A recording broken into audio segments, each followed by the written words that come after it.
ওড়িশার বালাসোর ডিস্ট্রিক্টে চন্দনেশ্বর মন্দির দর্শনের জন্য আমরা সবাই আজকে সকাল সকাল চলে এলাম। এই হচ্ছে মন্দিরের মুখ্য দ্বার। কলিঙ্গ আর্কিটেকচার স্টাইলে মন্দিরটাকে পুরোপুরি বানানো। আর ঢুকতেই না ঢুকতে দেখুন দিব্য এক নন্দীর দর্শন। চুপ করে দাঁড়িয়ে আছে, ঠিক আমাদের মহাদেবের মতো, কখনো শান্ত কখনো রাগী। এই মন্দিরের সময় হচ্ছে সকাল 5টা থেকে সন্ধ্যা 6টা পর্যন্ত। এই সময়ে আপনারা ঠাকুর দর্শন করতে পারবেন। নিউ দীঘা থেকে এই মন্দিরটা ঠিক 6 কিলোমিটার, আর যদি আপনি দীঘা বর্ডার থেকে উঠছেন তাহলে 3 কিলোমিটার, একেবারে দীঘার কাছে। দীঘা আসলে একটু সময় বের করে এই শিব ঠাকুরের দর্শন অবশ্যই করবেন, কারণ রয়েছে। এই শিব ঠাকুরকে কিন্তু এখানে স্বয়ং বলা হয়। স্বয়ং কেন জানেন? নামটা এই জন্য পড়েছে, এইখানে শিবলিঙ্গ পাতাল খুঁড়ে নিজেই বেরিয়েছেন, তার জন্য ওনাকে স্বয়ং বলা হয়। সারা বছরই ভক্তরা এখানে যেহেতু দর্শনের জন্য আসে, ভিড় কখনোই কম একদমই বলবো না। কিন্তু হ্যাঁ, চৈত্র মাসের লাস্টের 5 দিন সেই সময় এই জায়গাটাতে একটা মেলা বসে, আর সেই সময় মানে বলতে পারবেন আপনারা লাখ লাখ ভক্তর দল এই ঠাকুর দর্শন করতে আসে। এদের আবার একটা নামও আছে, পোশাকি নামটা হচ্ছে ভক্তা, ভক্তাদের দল। শিবকে এখানে নিজের পছন্দের ধুতরা ফুল, দুধ, জল, তার সাথে কলকি অনেক কিছু দিয়েই পুজো দেওয়া হয়। সব কিছুই আপনি মন্দিরের প্রাঙ্গণে কিনতে পাবেন। তাছাড়াও পুরো মন্দির জুড়ে প্রচুর গরু রয়েছে। এখানে সবাই পছন্দ করে গরুকেও মালা পরিয়ে কিছু খাবার দাবার দেওয়া। শিবেরই তো প্রতীক বলুন। কিন্তু হ্যাঁ, এখানে শিব ঠাকুর ছাড়াও রয়েছে দুর্গা, গণেশ, জগন্নাথ ঠাকুর আর রাধা বিনোদ।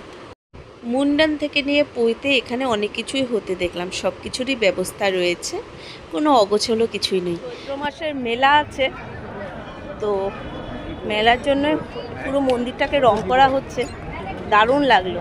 প্রচুর গরু আর বাদর আছে মন্দিরটা। গেটে ঢুকেই ওখানে টোকানের ব্যবস্থা রয়েছে, আপনারা টোকান নিয়ে নিতে পারেন, যেটাতে আপনারা ভোগ বা পুজো যাই দেবেন সেটা সেখান থেকে ম্যানেজমেন্টের সাথে ডিসকাস করে নিতে পারেন। আর এই বটবৃক্ষটা দেখুন, এইখানে সবাই নিজের মানস করে 20 টাকা করে এক একটা কি বলবো এটাকে, পাথর যেখানে বাঁধা হয় সেই জায়গাতে ওরা একটা কাগজ মুড়িয়ে দেয়, সেটাকে বাঁধতে পারেন। আর যদি মানত পূরণ হয়ে যায় আবার এসে খুলে দেবেন।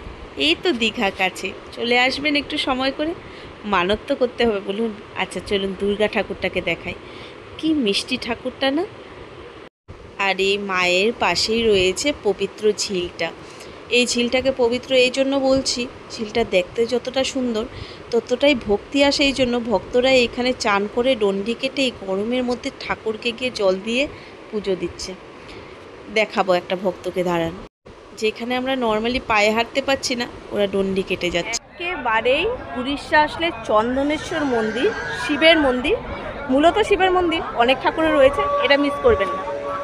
খুবই ভালো মন্দিরটা, লোকেশনটা গুগলেও পেয়ে যাবেন, আমি দিয়ে দেবেন। রয়েছে পাশেই একটা তুলসী মঞ্চ। আর এই তো এই দাদাকে দেখুন ডন্ডি কাটছে। বেশি ক্লিপস নিয়ে ডিস্টার্ব করবো না ওনাকে। স্থানীয় মানুষদের থেকে শোনা যে এই পুকুরটা যেটা আমি দেখালাম, সেই পুকুরে চড়কের সময় 3টে কাঠ দেখা যায়। চড়কের যে প্রধান ব্রাহ্মণ, উনি সিঁদুর পরিয়ে একটা কাঠকে পুজো করেন, তারপর আবার সেই কাঠটা নাকি অদৃশ্য হয়ে যায়। জানা নেই, কিন্তু একবার চড়ক মেলাতে এসে দেখতে হবে জিনিসটা। আচ্ছা তাহলে ভিডিওটা আমি এখানেই শেষ করছি। প্লিজ কেমন লাগলো ভিডিওটা অবশ্যই কমেন্টে জানাবেন।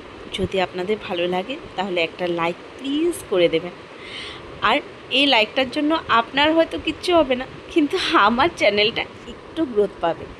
তাহলে আসি, সবাই ভালো থাকবেন, আবার দেখা হবে আপনাদের সাথে পরবর্তী একটা ভিডিওতে। টাটা।